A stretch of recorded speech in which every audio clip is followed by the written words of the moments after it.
नमस्कार, बहुत स्वागत है आपका। आप देख रहे हैं किस्मत कनेक्शन और मैं हूं आपके साथ शैलेंद्र पांडे। आज हम बात करेंगे रमा एकादशी की। कार्तिक महीने की विशेष एकादशी है और इस एकादशी की महिमा क्या है, इस एकादशी पर कौन से ऐसे विशेष प्रयोग हम कर सकते हैं जिससे हमें फायदा हो, आज हम इसकी बात करेंगे। रमा एकादशी के बारे में कहते हैं कि ये परलोक को भी सुधार देती है। आखिर क्या है पूरा मामला, ये जानेंगे, आपके राशियों का हाल जानेंगे और आपके सवाल का जवाब भी देंगे। तो चलिए कार्यक्रम की शुरुआत करते हैं और जान लेते हैं सबसे पहले गुड लक।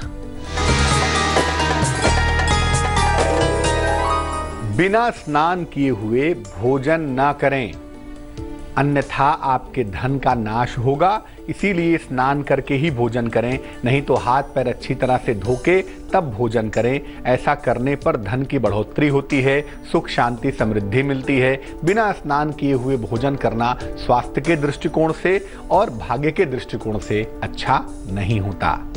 सबसे पहले जानते हैं कि रमा एकादशी की महिमा क्या है। देखिए, कार्तिक कृष्ण पक्ष की एकादशी को रमा एकादशी है। ऐसा मानते हैं कि इस दिन भगवान विष्णु की उपासना की जाती है। भगवान विष्णु की उपासना से पापों का नाश होता है, पाप नाश तो करती ही है एकादशी, और मृत्यु के बाद सद्गति की प्राप्ति होती है। मृत्यु के बाद व्यक्ति को अच्छी गति मिलती है, व्यक्ति को मुक्ति मिलती है। ऐसा मानते हैं कि इस व्रत के प्रभाव से व्यक्ति मृत्यु के उपरांत मुक्ति प्राप्त कर लेता है, और जैसा कि मानव जीवन का उद्देश्य है कि मृत्यु के बाद उसको मुक्ति मोक्ष प्राप्त हो, उसके लिए रमा एकादशी बहुत महत्वपूर्ण है।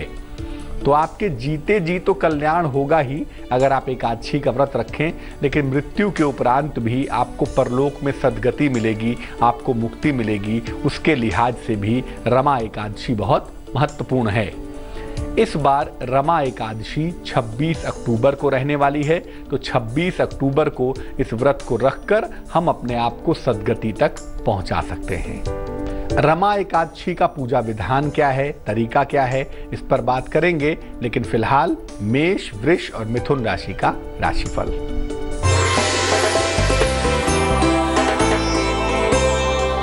मेष राशि, आपकी सेहत अच्छी दिखाई दे रही है। धन की दशा में सुधार होता हुआ दिख रहा है। नौकरी की तमाम समस्याएं दूर होती चली जा रही हैं। शुभ रंग सुनहरा है और भाग्य है 70%।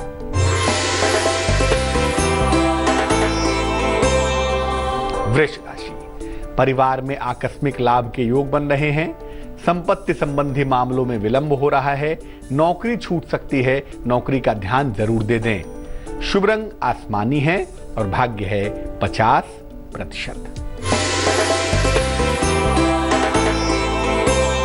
मिथुन राशि, विदेश से कोई शुभ समाचार आपको प्राप्त होगा। स्वास्थ्य आपका लगातार अच्छा बना रहेगा। धन के लेन देन में लाभ होता हुआ भी दिखाई दे रहा है। शुभ रंग गुलाबी होगा और भाग्य होगा 65%। अब ये जानते हैं कि रमा एकादशी पर पूजन कैसे करें, पूजा विधान क्या होगा।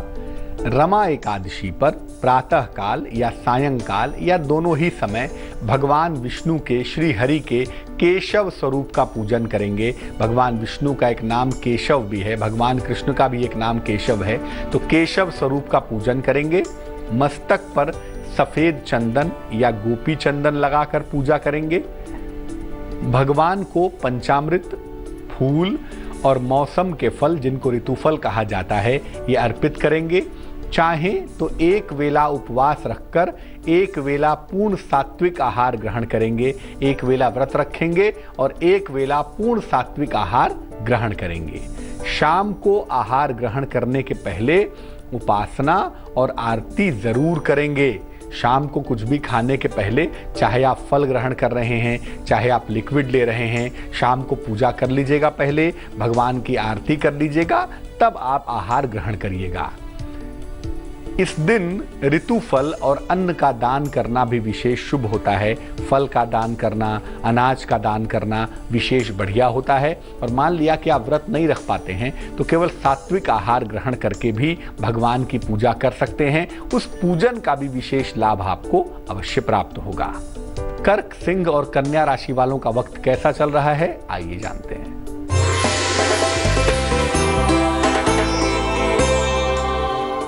कर्क राशि, आर्थिक पक्ष मजबूत होता हुआ दिख रहा है। कारोबार में विस्तार के योग बन रहे हैं। संतान को लेकर थोड़ी चिंताएं भी होती हुई दिखाई दे रही हैं।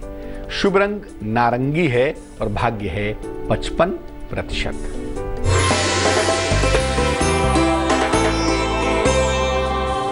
सिंह राशि, वाहन दुर्घटना हो सकती है। जीवन साथी या भाई के साथ बेवजह विवाद हो सकते हैं, ध्यान रखें। धन की प्राप्ति हालांकि आसानी से, सरलता से हो पाएगी। शुभ रंग सफेद होगा और भाग्य होगा 44%।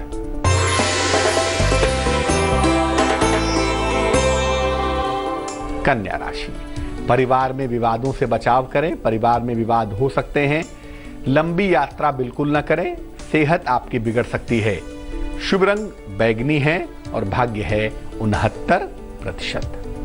रमा एकादशी पर विशेष प्रयोगों के बारे में भी हम बात करेंगे, लेकिन फिलहाल आपका सवाल हमें लिखा है राकेश कुमार गंडोत्रा ने। जन्म की तारीख है 31 अगस्त 1965। जन्म का समय है 4:21 AM। जन्म का स्थान है अंबाला कैंट। ये लिख रहे हैं कि करियर में आगे जाना चाहते हैं। क्वालिफाइड होने के बावजूद भी करियर में कोई खास सफलता नहीं मिल पा रही है। अपने स्वास्थ्य के बारे में जानना चाहते हैं और अपने जीवन के बारे में जानना चाहते हैं। देखिए, आपको बता दूं राकेश जी, आपकी कुंडली का जो सबसे महत्वपूर्ण ग्रह है उसका नाम मंगल है और मंगल काफी कमजोर है। मंगल के कमजोर होने की वजह से जो करियर में इच्छित सफलता है, जितनी आप सफलता चाहते हैं उतनी सफलता आपको नहीं मिल पा रही है। इसलिए मंगल को बेहतर करना होगा। मंगल को बेहतर करने के बाद ही आपको ज्यादातर सफलता मिल पाएगी, ज्यादातर लाभ आपको हो पाएंगे। दूसरी बात यह है कि आपका बेहतर समय अगस्त 2017 से शुरू होता हुआ दिखाई दे रहा है। अगस्त 2017 के बाद आपको विशेष सफलता अवश्य प्राप्त होगी।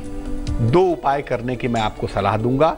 सबसे पहले एक पन्ना बनवा के आप पहन लें। पन्ने की अंगूठी 6 से 8 रत्ती की चांदी में, सीधे हाथ की छोटी उंगली में, बुधवार की शाम को धारण करें। इससे आपको लाभ होगा। और रोज सुबह और रोज शाम गा गा कर, बोल बोल कर, प्रेम से, जैसे भी संभव हो, हनुमान चालीसा का पाठ जरूर करें। हनुमान जी की उपासना करने से और पन्ना धारण करने से आपको शीघ्र सफलता मिलेगी। आप खूब सफल होंगे। अब जानते हैं रमा एकादशी पर विशेष प्रयोगों के बारे में।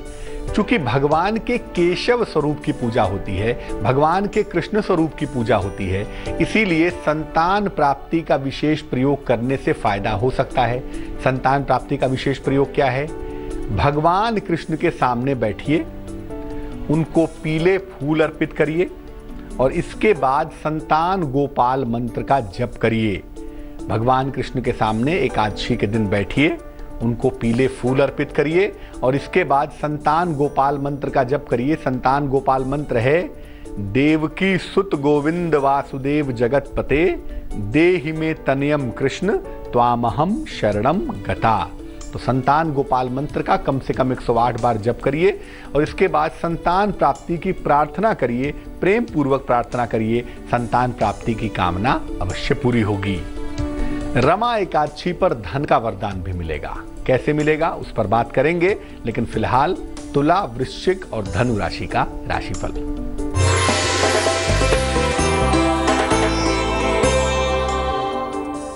तुला राशि, जीवन में प्रेम की शुरुआत के संकेत हैं। नौकरी में प्रमोशन के योग बन रहे हैं। संतान का सहयोग मिलता हुआ भी दिख पा रहा है। शुभ रंग लाल है और भाग्य है 75%।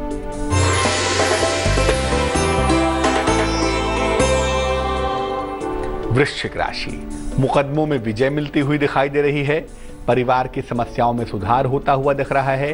धन आसानी से मिल सकता है आपको। शुभ रंग पीला होगा और भाग्य होगा 72%।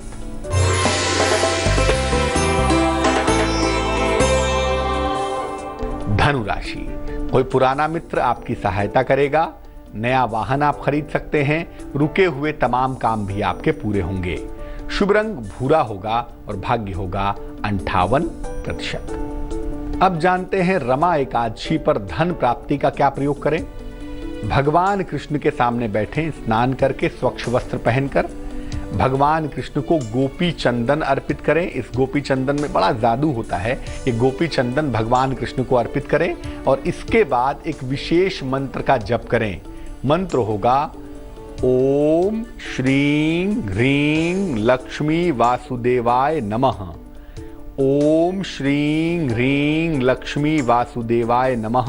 इस मंत्र का 108 बार जप करेंगे और जप करने के बाद धन प्राप्ति की प्रार्थना करेंगे तो रमा एकादशी पर भगवान कृष्ण के समक्ष इस मंत्र का जप करने से धन की अगर कोई मुश्किल चली आ रही है, धन की अगर कोई समस्या चली आ रही है तो वो समस्या दूर होगी, धन की प्राप्ति आसानी से सरलता से आपको हो पाएगी।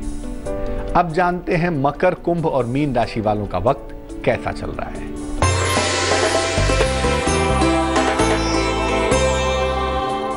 मकर राशि, जीवन साथी का सहयोग मिलता हुआ दिखाई देगा। माता पिता का स्वास्थ्य भी लगातार बेहतर होगा। अचानक धन की प्राप्ति के संकेत भी दिख पा रहे हैं। शुभ रंग धानी होगा और भाग्य होगा 51%।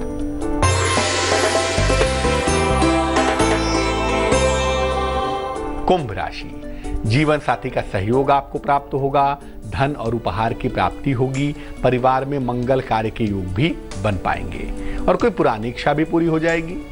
शुभ रंग ग्रे होगा और भाग्य होगा 77%।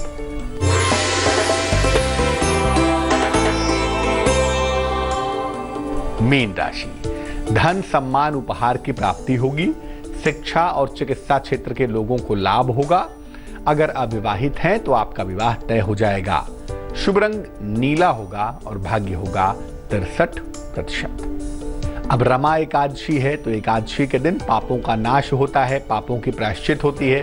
कैसे होगी? पाप नाश का प्रयोग क्या होगा? भगवान कृष्ण को सफेद फूल अर्पित करेंगे। रमा एकादशी के दिन भगवान कृष्ण को सफेद फूल अर्पित करें और इसके बाद उनके सामने बैठ करके गीता के 11वें अध्याय का पाठ करें और उसके बाद उनसे पाप नाश की प्रार्थना करें कि हे प्रभु, जो गलती हुई उसे क्षमा करो, आगे से गलतियां न करने की कोशिश करूंगा, मेरे पापों को क्षमा करो, मेरे पापों का नाश करो। आंतरिक रूप से शांति मिलेगी, आंतरिक रूप से शक्ति मिलेगी, पापों का नाश अवश्य होगा। तो आज हमने रमा एकादशी की बात की, रमा एकादशी की महिमा की बात की। अब बात कर लेते हैं आज के सलाह की। अपने सोने वाली पलंग, जिस पलंग पर आप सोते हैं, उसको बहुत भारी मत बनवाइए। ये मजबूत होनी चाहिए, बड़ी अच्छी बात है, लेकिन साथ ही साथ हल्की भी होनी चाहिए। बहुत भारी पलंग बनवाएंगे तो मुश्किल में आ जाएंगे, दिक्कत होगी आपको। हल्की पलंग होगी तो इससे अच्छी नींद आने में सहायता मिलेगी, आपको लाभ भी होगा, निद्रा का भी और धन का भी। तो आज के लिए किस्मत कनेक्शन में बस इतना ही। कल फिर हाजिर होंगे किसी नए विषय के साथ, आपकी समस्याओं के समाधान के साथ। तब तक के लिए मुझे दीजिए इजाजत। आगे देखिए रिश्तों की कहानी संजय सिन्हा के साथ। नमस्कार।